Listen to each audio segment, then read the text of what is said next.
And they've come out with a lot of news that's come from headlines, particularly the two we're going to talk about in focus, AMD and Nvidia, that have come out and basically presented their forecast and future for the next year. Nvidia specifically coming out and revealing the Rubin series that they're going to come out with, the new GPU chip. And really, I think it's two different stories here. Nvidia has basically come to the table and said, look, we're still a dominant player. Like, we are still king overall. I know everybody's talking about Google. People are maybe talking about AMD.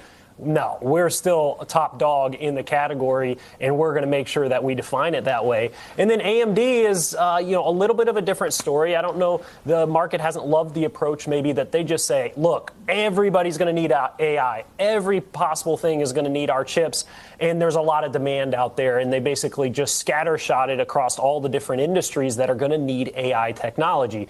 I think NVIDIA has come out, obviously, from the price action over the last 2 days, has come out as the winner compared to AMD.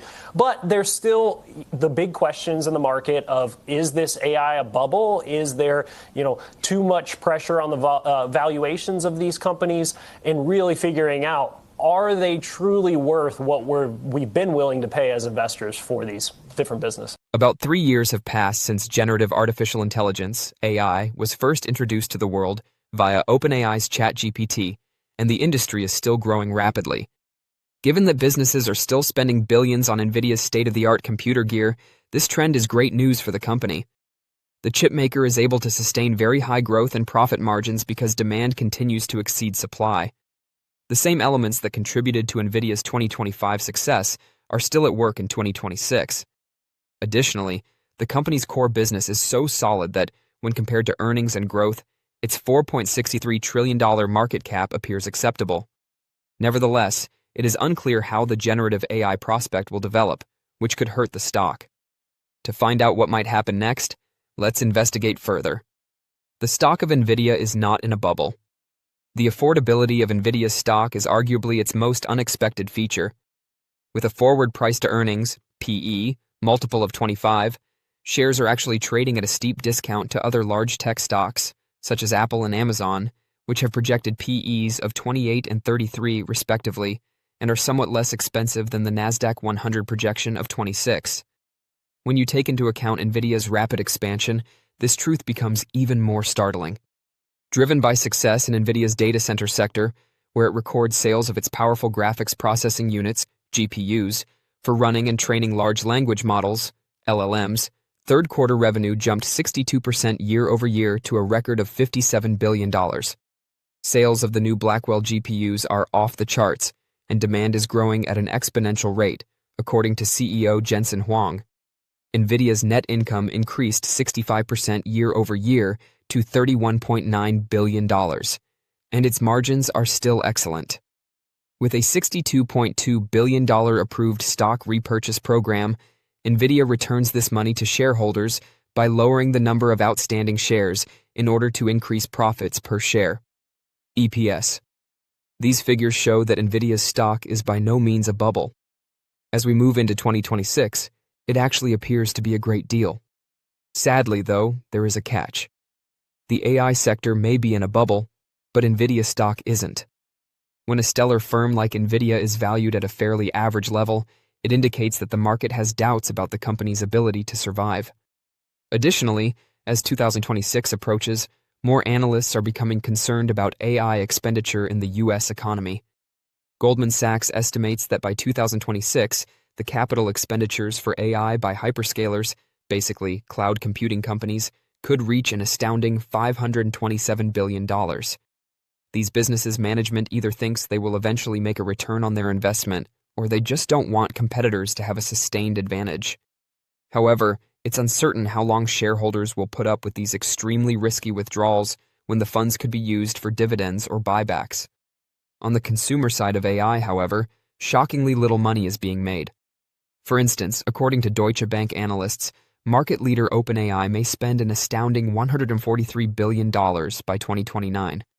Since it may expose the public to the concerning economics underlying the AI surge, the ChatGPT creator's planned initial public offering, IPO, in the second half of 2026 may actually pose a serious risk to the sector.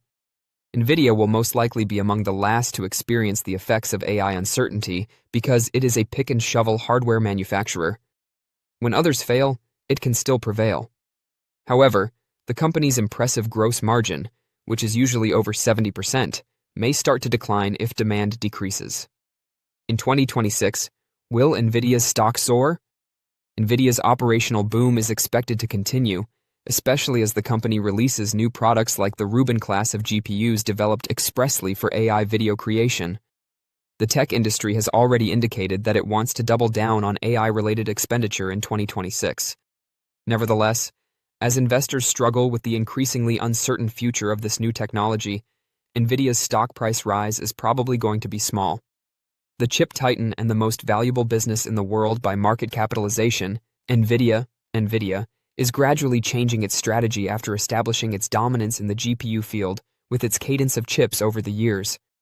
Nvidia's hegemonic dominance at the top of the semiconductor business was abruptly challenged after Google's Google TPU chips became widely available. The Jensen Huang-led business is taking action, though, as it is increasingly focusing on the enterprise side and catering to their particular applications. In essence, Nvidia wants to have a significant impact in the ASIC market, where Broadcom, AVGO, is the leading company. Q3 routine earnings beat. Nvidia once again exceeded their revenue and earnings projections in Q3 2025. Additionally, during the quarter, both indicators increased at a rate of more than 50%. In the same period, earnings increased by 60% to $1.30 compared to the consensus forecast of $1.26, even though the quarter's $57.1 billion in revenues reflected a 62% annual growth rate. This quarter, core data center revenues increased by 66% annually to $51.2 billion, continuing their rapid upward trajectory. Meanwhile, Nvidia's ability to manage cash flow, which once again showed promise in Q3, is what enables it to make these worthwhile purchases. During the same time, free cash flow surged at an even sharper 65% to $22.1 billion, while net cash from operating activities climbed to $23.8 billion from $17.6 billion the year before. With slightly less than $1 billion in short-term debt, Nvidia ended the quarter with a cash balance of $60.6 billion. The cash balance was actually more than 8 times greater than the $7.5 billion in long-term debt. The corporation anticipates $65 billion in revenue for Q4, representing a 65.4% yearly rise. In the meantime, Nvidia's stock has increased by more than 40% this year, despite its glaring outperformance over the years. Will Nvidia make an A1 acquisition of AI-21 Labs? Equipped with such strong financials, Nvidia is using a well-trod path to become well-known in a field that is relatively new to the business: acquisitions.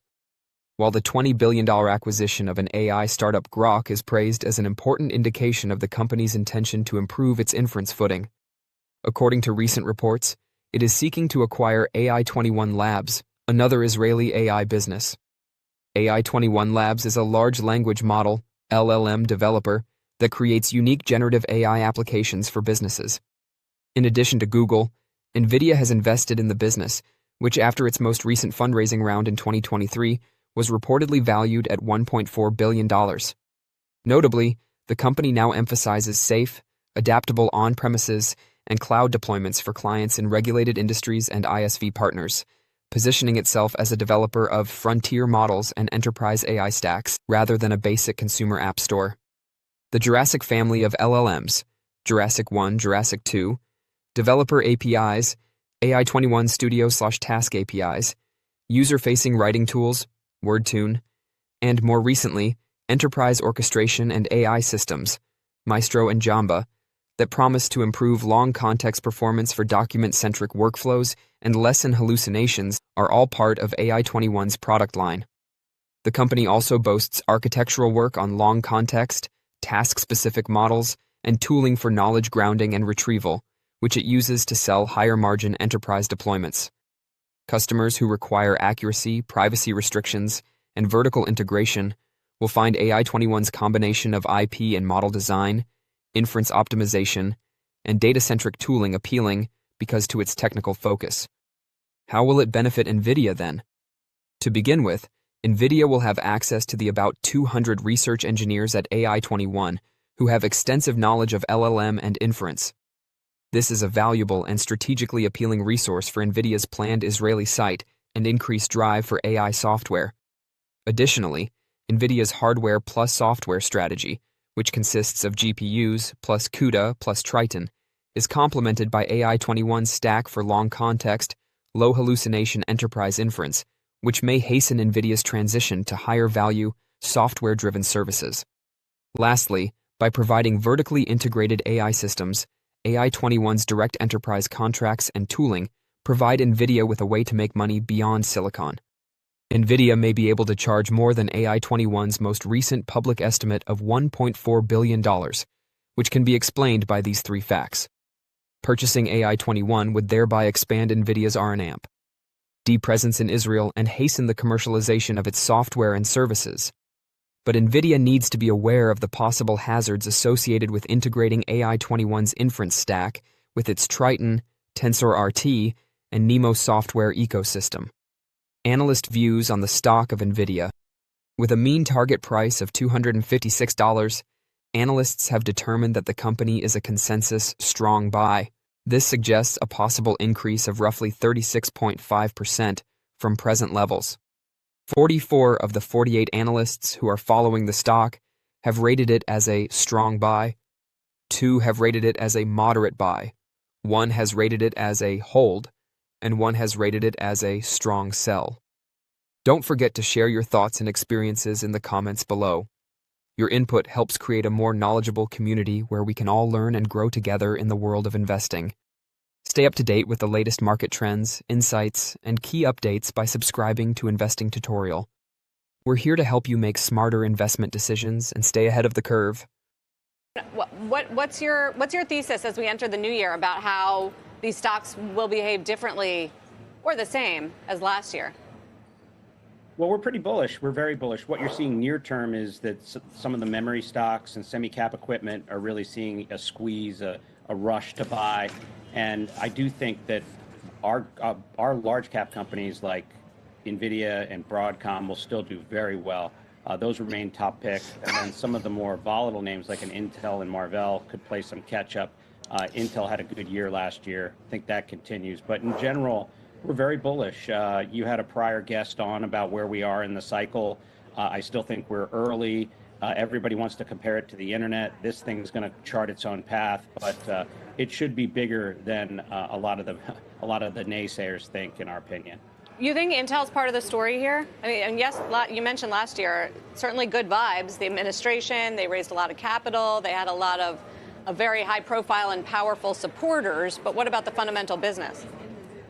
Yeah, I mean, there's names like Nvidia that might be a little bit safer because Nvidia's gotten all the supply they need to crush numbers, in our opinion, versus other names, where Intel's a little bit more of a speculative name where it's not trading as much on earnings. What I think is going on there is Nvidia is a great shareholder. They're going to help them. The Trump administration is going to help them. And I think that that's really going to be, as we go throughout 26, we'll hear more good news about their future foundry prospects. They have great packaging assets that are underappreciated. And then I think that they have a process in 28 and 29 called 14A. It's a node in their foundry. And I think that you'll find more folks like Nvidia and Apple are taking a harder look at that. And that helps the book value creep up for a name like that. Coming out of CES, Ben, I want to get your take on Nvidia. You know, I talk a lot, I know you do as well, as cost per token per dollar per watt, to quote Satya Nadella, certainly when I've heard him talk about it. This new Vera Rubin chip, what is it going to mean in terms of the competition between the likes of OpenAI, where that cost is higher than for Google, for example, with its TPUs? Yeah, great question. We wrote a little bit about it today. We put out our chart of the week. And we talk about tokens per watt, and NVIDIA is really, this Vera Rubin chip is going to be 1/10 the cost of Blackwell. And you're going to start to see a lot of next-gen models actually come out that are trained on Blackwell this first half of the year that are going to really be competitive with Gemini, if not pass it. And then when Vera Rubin comes out, you're going to hear a lot more about how that makes some of their customers other than Google, very much more competitive like OpenAI. And I think token economics is everything. While Nvidia has the highest upfront price, the tokens per dollar per watt, which you said, is going to take a big leap forward again with their Vera Rubin chip. And that's really the key, with power being the constraint. You have to get as many tokens for inference out that you can per square foot. And that is the key right now. And Nvidia is going to have it. Does this reinforce the notion then, Ben, that we may not need as much power as we think, or is it only mean that we're just going to have even more in terms of you're going to need all the power you can get, you're just going to get more compute out of it? That's the latter, David. Power is still going to be something we're going to be talking about. Data center delays, workers, the combination of data center delays, workers, and power, and the grid is not going to stop. I think the big thing, David, is just that inference is much bigger than expected. We're going to have these AI agents this year doing stuff in the background, and they're going to ping a lot of compute. So there's going to be a lot of things going on in the background due to autonomous AI agents that you don't see. But while you're sleeping, a lot of work's going to get done, and that's going to eat a lot of compute, David. And Nvidia should win, and as well as many others. Right now, the memory guys are surging, maybe taking a break today. We'll see. I'm pretty bullish, David. I think we're still early.